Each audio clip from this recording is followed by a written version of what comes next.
ನಮಸ್ಕಾರ ವೀಕ್ಷಕರೇ, ನಾನು ನಿಮ್ಮ ಮಂಜುನಾಥ ಶರ್ಮಾ. ಇವತ್ತು ನಾನು ಕೆಲವರು ಮದುವೆ ಆಗಿರುತ್ತೆ, ಸಂಸಾರ ಜೀವನವನ್ನು ಅನುಭವಿಸೋದು ತುಂಬ ಅವರಿಗೆ ಕಷ್ಟವಾಗಿರುತ್ತೆ. ಕೆಲವರಿಗೆ ಮದುವೆ ಆಗೋದೇ ಇಲ್ಲ, ಕೆಲವರಿಗೆ ಮದುವೆ ಆಗಬೇಕಾದ್ರೆ ತುಂಬ ಅಡಚಣೆಗಳು ಉಂಟಾಗುತ್ತೆ. ಆದ್ದರಿಂದ ವೈವಾಹಿಕ ಜೀವನ ತುಂಬ ಚೆನ್ನಾಗಿರಬೇಕು ಅಂದರೆ ಅದಕ್ಕೆ ಅಪಾಲ ಅಂತ ಒಂದು ಆಖ್ಯಾನ ಇದೆ. ಇದು ಸಾಮಾನ್ಯ ಮದುವೆ ಆಗಬೇಕಾದ್ರೆ ಯಜುರ್ವೇದದಲ್ಲೂ ಕೂಡ ಇದನ್ನು ಹೇಳ್ತಾರೆ. ಅಪಾಲವಿಂದ ಕರತ್ ಸೂರ್ಯವರ್ಚಸಂ ಅಂತ ಹೇಳ್ಬಿಟ್ಟು ಅದೊಂದು ಮಂತ್ರ ಇದೆ. ಅದನ್ನು ಹೇಳಿ ನಗ ಹಿಡಿದು ಅದರಲ್ಲಿ ಚಿನ್ನದ ನೀರನ್ನು ಬಿಡ್ತಾರೆ. ಅಂಥ ಒಂದು ಆಖ್ಯಾನ ಅದು ಇಡೀ ವೈವಾಹಿಕ ಜೀವನವನ್ನು ಹೆಣ್ಣು ಮಕ್ಕಳಿಗೆ ತುಂಬ ಚೆನ್ನಾಗಿ ಕೇಳುತ್ತೆ. ಅಂಥ ಒಂದು ಆಖ್ಯಾನ ಹೇಳ್ತೀನಿ. ಹಿಂದೆ ಅತ್ರ ಋಷಿಗಳಿಗೆ ಒಬ್ಬಳು ಮಗಳಿರ್ತಾಳೆ, ಅಪಾಲ ಅಂತ ಹೇಳ್ಬಿಟ್ಟು. ಅವಳು ಅತೀ ಸಾಧ್ವಿ ಅಂತಂದರೆ ಒಳ್ಳೆ ನಿಷ್ಠಾವಂತಳು, ಶ್ರದ್ಧಾವಂತಳು ಮತ್ತು ಬ್ರಹ್ಮವಾದಿನಿ ಕೂಡ ಆಗಿರ್ತಾಳೆ. ಅವಳಿಗೆ ತಿಳಿದೇ ಇದ್ದಿದ್ದ ವಿಷಯವೇ ಇಲ್ಲ. ಅಂಥ ಒಳ್ಳೆ ಸಾಧ್ವಿ, ಬ್ರಹ್ಮವಾದಿನಿ. ಅವಳು ಯಾವುದೋ ಒಂದು ಅವಳಿಗೆ ಮದುವೆ ಆದಮೇಲೆ ಯಾವುದೋ ಒಂದು ಕಾರಣದಿಂದ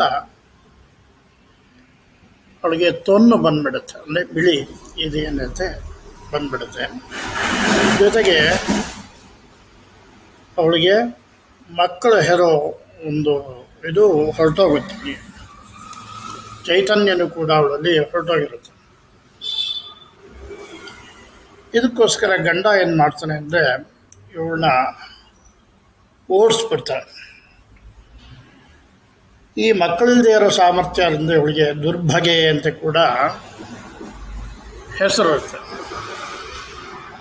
ಜೊತೆಗೆ ಇವಳನ್ನ ನೋಡ್ಕೊಳ್ಳೋಕ್ಕೆ ಯಾರೂ ಇಲ್ವಲ್ಲ, ಇವಳು ಬೇರೆ ಬಂದ್ಬಿಡ್ತಾಳಲ್ಲ, ತಂದೆ ಮನೆಗೆ ಬಂದ್ಬಿಡ್ತಾಳೆ. ಅದಕ್ಕೋಸ್ಕರ ಇವಳಿಗೆ ಅಪಾಲೆ, ಪಾಲಿಸದೇ ಇದ್ದರಿಂದ ಅಪಾಲೆ ಅಂತ ಇವಳಿಗೆ ಹೆಸರು. ಒಂದು ಸರಿ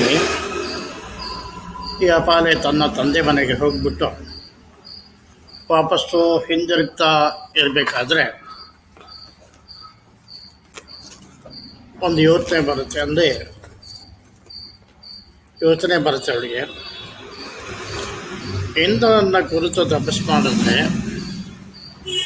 ನಮಗೆ ಒಳ್ಳೆಯದಾಗುತ್ತೆ, ಆದ್ದರಿಂದ ನನ್ನ ಈ ಕಷ್ಟಗಳೆಲ್ಲ ಕಳೆಯುತ್ತೆ ಅಂತ ಅಂದ್ಕೊಂಡು ಇಂದ್ರನ ಕುರಿತು ತಪಸ್ ಮಾಡ್ತಾಳೆ. ಅನೇಕ ವರ್ಷ ತಪಸ್ಸು ಮಾಡ್ತಾಳೆ. ತಪಸ್ ಮಾಡ್ತಾ ಇರಬೇಕಾದ್ರೆ ಒಂದು ಸಲ ಅವಳ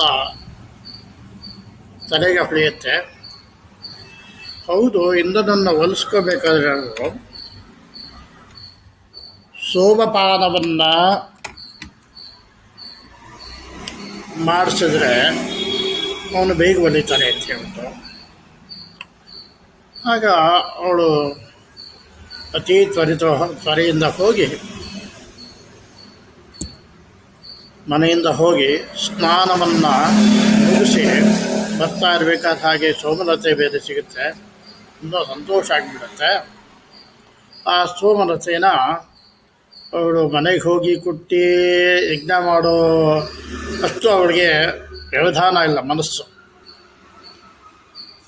ಅವಳು ಬರ್ತಾ ಹಾಗೆ ಏನು ಮಾಡ್ತಾಳೆ ಅಂತಂದರೆ ಹಲ್ಲಿನಿಂದ ಆ ಸೋಮಲತೆಯನ್ನು ಕಚ್ಚುತ್ತಾಳೆ. ಅದು ಕಟಕಟ ಅಂತ ಶಬ್ದ ಆಗುತ್ತೆ. ಇಂದ್ರನಿಗೆ ಗೊತ್ತಾಗುತ್ತೆ, ಇಲ್ಲೆಲ್ಲೋ ಸೋಮಯಾಗ ನಡೀತಾ ಇದೆ, ನಾನು ಅಲ್ಲಿ ಹೋಗಬೇಕು ಅಂತ ಹೇಳ್ಬಿಟ್ಟು ಆ ಕಟಕಟ ಶಬ್ದ ಎಲ್ಲಿ ಬರುತ್ತೋ ಅಲ್ಲಿಗೆ ಬರ್ತಾನೆ. ಅಲ್ಲಿ ಎಲ್ಲೂ ಏನು ಯಾಗ ನಡೀತಾ ಇಲ್ಲ, ಇವಳು ಮಾತ್ರ ಇರ್ತಾಳೆ, ಅಪಾಲೆ ಮಾತ್ರ ಇರ್ತಾಳೆ. ಇದನ್ನು ನೋಡ್ಬಿಟ್ಟು ಮಗಳೇ, ಇದೇನಿದು ಈ ಸೋಮರಸವನ್ನು ಕಲ್ಲಿನಿಂದ ಕುತ್ತಲ್ಲ, ಆದ್ದರಿಂದ ಆ ಶಬ್ದ ಬರ್ತಾ ಇದೆಯಲ್ಲ, ಎಲ್ಲಿ ಯಾಗ ನಡೀತಾ ಇದೆ ಅಂತ ಹೇಳ್ಬಿಟ್ಟು ಅದಕ್ಕೆ ಈ ಅಪಾಲೆ ಹೇಳ್ತಾಳೆ, ಎಲ್ಲೂ ನಡೀತಾ ಇಲ್ಲ, ನಾನು ನಿನ್ನನ್ನು ಉದ್ದೇಶಿಸಿ ಈ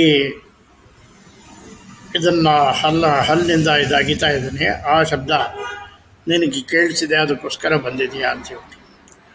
ಅದಕ್ಕೋಸ್ಕರ ಇಂದ್ರ ಯೋಚನೆ ಮಾಡ್ತಾನೆ, ಇಲ್ಲೆಲ್ಲೂ ಸೋಮಯಾಗ ನಡೀತಾ ಇಲ್ಲ ಅಂತ ಹೇಳ್ತು ವಾಪಸ್ಸು ತನ್ನ ಸ್ಥಾನಕ್ಕೆ ಹೋಗೋದಕ್ಕೆ ಯೋಚನೆ ಮಾಡ್ತಾನೆ.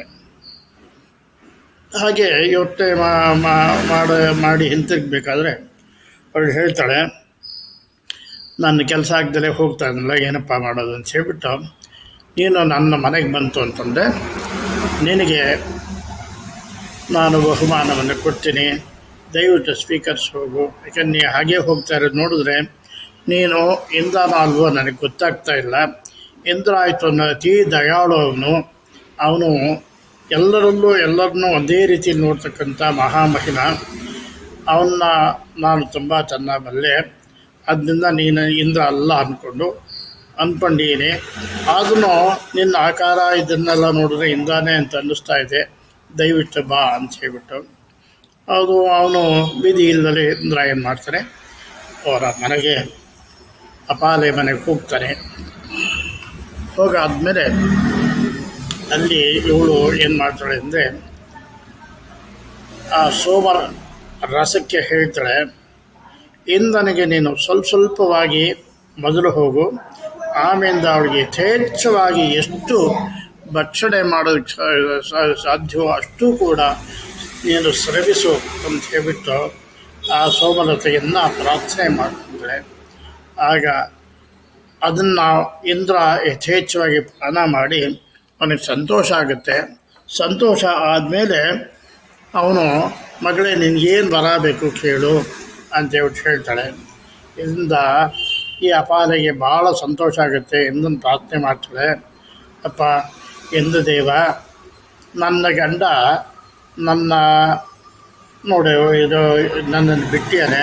ಯಾಕೆ ಅಂತಂದರೆ ನೋಡಿ, ನನಗೆ ತೊಂದರೆ ಬಂದಿದೆ, ಜೊತೆಗೆ ನನ್ನ ಚರ್ಮವ್ಯಾಧಿ ಇರೋದ್ರಿಂದ ಅದೊಂದು ದೋಷ. ನಾನು ಮಕ್ಕಳು ಹೇಳೋದಕ್ಕೆ ಸಾಧ್ಯವಿಲ್ಲ, ನನ್ನ ಭಗದಲ್ಲೂ ಕೂಡ ದೋಷ ಇದೆ. ಆದ್ದರಿಂದ ಅಂಥ ದೋಷನ ದಯವಿಟ್ಟು ನೀನು ಅದನ್ನೆಲ್ಲ ಏನು ಎಣಿಸ್ದಲೇ ನೀನು ನಾನು ಕೊಟ್ಟಂಥ ಈ ಸೋಮರಸಾನ, ಅದೆಲ್ಲ ಹಲ್ಲಲ್ಲಿ ಕಚ್ಚಿರ್ತಕ್ಕಂಥ ಸೋಮರಸಾನೇ ನೀನು ಅತ್ಯಾನಂದದಿಂದ ಪಾನ ಮಾಡಿ ವರ ಏನು ಬೇಕು ಅಂತ ಕೇಳ್ತಾ ಇದೆಯಾ. ಆದ್ದರಿಂದ ನೀನು ದಯಾಳುನೇ ಹೌದು, ಇಂದನೇ ಹೌದು. ನನಗೆ ಭಾಳ ಸಂತೋಷ ಆಯಿತು. ಆದ್ದರಿಂದ ನೀನು ನನಗೆ ಬರ ಕೊಡ್ತೀನಿ ಅಂತ ಹೇಳಿದ್ಯಾ. ನಾನು ನಿನ್ನನ್ನು ಪ್ರಾರ್ಥನೆ ಮಾಡ್ಕೊಳ್ತೀನಿ, ಆಯಿತಾ. ದಯವಿಟ್ಟು ನನ್ನ ತಂದೆಯ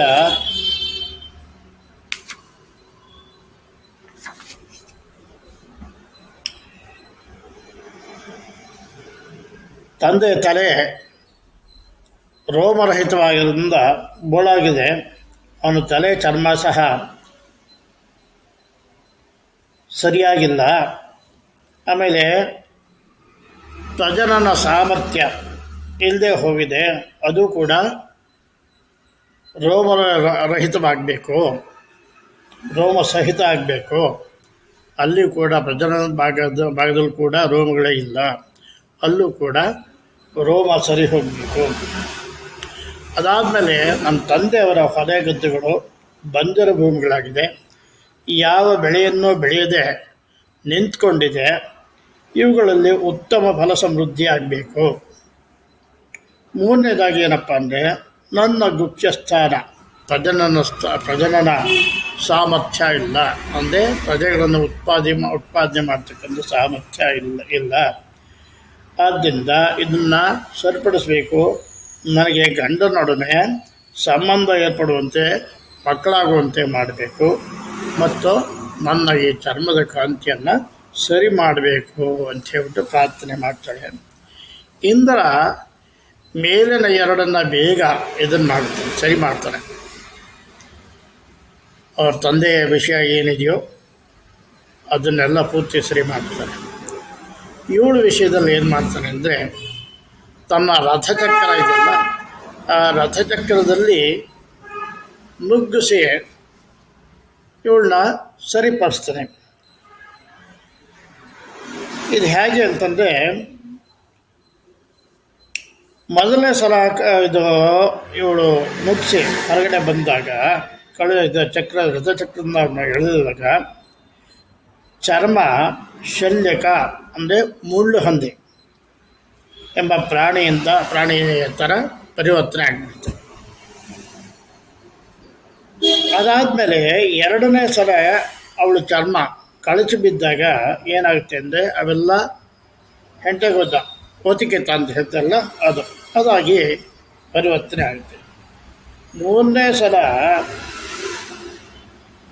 ಅವಳ ಚರ್ಮ ಕಳಚಿ ಬಿದ್ದಾಗ ಗೋಧ ಅಂದರೆ ಹಲ್ಲಿಯಾಗಿ ಪರಿವರ್ತನೆ ಆಗುತ್ತೆ. ಕೊನೆಗೆ ಸೂರ್ಯನಂತೆ ಹೊಳೆಯೋ ದಿವ್ಯ ಶರೀರ ಆಗುತ್ತೆ. ಚರ್ಮಕಾಂತಿ ಅಪಾಲೆಗೆ ತುಂಬ ಚೆನ್ನಾಗಾಗುತ್ತೆ. ಅದರಿಂದ ಮೊದಲು 2 ಸಲ ಅವ್ರು ಏನು ಮಾಡ್ತಾರೆ, ಇಂದ್ರ ಏನು ಮಾಡ್ತಾನೆ ಅಂದರೆ ಇವಳನ್ನು ರಥಚಕ್ರದಲ್ಲಿ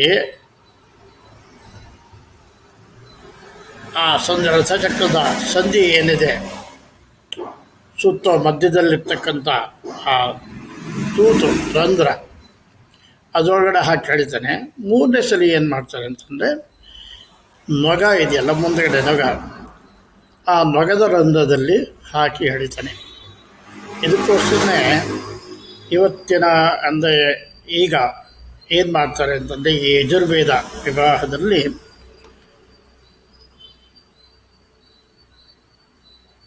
ನೊಗ ಮಾಡಿ ಅದರಲ್ಲಿ ಒಂದು ಚೈನನ್ನು ಚಿನ್ನದ ಇದನ್ನು ಹಾಕಿ ಅದರಿಂದ ನೀರು ಬಿಡ್ತಾರೆ. ಅದರಿಂದ ಇಂಧನ ಆಖ್ಯಾನ ಕೂಡ ಹೇಳಿ ಅದನ್ನು ಇದು ಮಾಡ್ತಾರೆ. ಖೇನ ಸಖೇರ ತಖೇ ಯುಗಸ್ಯ ಚಿಟೀಪತೆ ಫಲಮಿಂದೂತ್ವ್ಯಕರತ್ ಸೂರ್ಯವತ್ಸಂ ಅಂತ ಹೇಳ್ಕೊಂಡು ಮದುವೆ ಮಾಡ್ತಾರೆ. ಇದು ಮುಖ್ಯವಾಗಿ ಯಾಕೆ ಅಂತಂದರೆ, ಹೆಣ್ಣು ಮಕ್ಕಳಿಗೆ ಏನೇ ಚರ್ಮವ್ಯಾಧಿ ಇತ್ತು ಅಂದರೂ ಕೂಡ ಅದು ಹೋಗಲಿ, ಜೊತೆಗೆ ಏನಾದರೂ ಅವಳಿಗೆ ಸಂತಾನ ಸಾಮರ್ಥ್ಯ ಇಲ್ಲ ಅಂದರೆ ನಿವಾರಣೆ ಆಗಲಿ ಅಂತ ಹೇಳಿಕೊಂಡು ಈಗಲೂ ಕೂಡ ಯಜುರ್ವೇದದಲ್ಲಿ ಇದನ್ನ ಮಾಡ್ತಾರೆ. ಅದೊಂದು ಪದ್ಧತಿ ಇಟ್ಕೊಂಡಿದ್ದಾರೆ. ಇದನ್ನು ಯಾಕೆ ಹೇಳ್ತಾ ಇದ್ದೀನಿ ನಿಮಗೆ ಅಂತಂದರೆ, ಯಾರಿಗೆ ಮದುವೆ ಆಗಿಲ್ವೋ ಅವ್ರಿಗೆ ಖಂಡಿತವಾಗಿ ಮದುವೆ ಆಗುತ್ತೆ. ಗಂಡಸೇ ಆಗಲಿ ಹೆಂಗಸೇ ಆಗಲಿ ಈ ಆಖ್ಯಾನ ಕೇಳಿದ್ರೆ ಸಾಮಾನ್ಯ ಮದುವೆ ಆಗುತ್ತೆ. ಯಾರಿಗೆ ಚರ್ಮ ರೋಗ ಇತ್ತು ಅಂತಂದರೆ ಅದೆಲ್ಲ ನಿವಾರಣೆ ಆಗುತ್ತೆ. ಜೊತೆಗೆ ಇನ್ನೊಂದೇನು ಅಂದರೆ, ಈ ದುರ್ಭಿಕ್ಷ ಅವನು ಹೊರ ಕೊಟ್ಟಲ್ಲ, ತಂದೆ ಹೊರ ಎಲ್ಲ ಸರಿ ಹೋಗಬೇಕು ಅಂತ ಹೇಳ್ಬಿಟ್ಟು, ಹಾಗೆ ಭೂಮಿಲಿ ಸಾಮಾನ್ಯ ಬೆಳೆ ಬೆಳೀಲಿಲ್ಲ ಅಂತಂದರೆ ಈ ಆಖ್ಯಾನ ಕೇಳ್ತು ಅಂತಂದರೆ ಸಾಮಾನ್ಯವಾಗಿ ಬೆಳೆ ಬೆಳೆಯುತ್ತೆ. ಅದಾದ ಮೇಲೆ ಸಂತಾನದ ಶಕ್ತಿ ಯಾರಿಗೆ ಹೋಗಿರುತ್ತೋ ಅವರಿಗೆ ಸಂತಾನ ಉಂಟಾಗುತ್ತೆ. ಆದ್ದರಿಂದ ಇದನ್ನು ಶ್ರದ್ಧೆಯಿಂದ ಕೇಳಿ ಹೋಮಾದಿಗಳನ್ನು ಈ ಮಂತ್ರಗಳಲ್ಲಿ ಹೋಮಾದಿಗಳನ್ನು ಮಾಡಿಸ್ತು ಅಂತಂದರೆ ಅವರಿಗೆ ಬೇಗ ಮದುವೆ ಆಗ್ತಕ್ಕಂಥದ್ದು ಮತ್ತು ಒಳ್ಳೆಯ ಶಕ್ತಿ ಚೈತನ್ಯ ಉಂಟಾಗ್ತಕ್ಕಂಥದ್ದು, ಸೂರ್ಯನಂತೆ ಕಳೆ ಉತ್ಪತ್ತಿ ಆಗ್ತಕ್ಕಂಥದ್ದು. ಸೂರ್ಯವತ್ಸಂ ಅಂತಲ್ಲಿ ಹೇಳಿದೆ, ಸೂರ್ಯನಂತೆ ಕಳೆ ಉತ್ಪತ್ತಿ ಆಗ್ತಕ್ಕಂಥದ್ದು, ದೇಹಕಾಂತಿ ಉತ್ಪತ್ತಿ ಆಗುತ್ತೆ. ಆದ್ದರಿಂದ ಆಖ್ಯಾನ ಕೇಳಿದ ಎಲ್ಲರಿಗೂ ಒಳ್ಳೆಯದಾಗಲಿ ಅಂತ ಹೇಳ್ತಾ ನಿಮ್ಮ ಮಂಜುನಾಥ ಶರ್ಮಾ.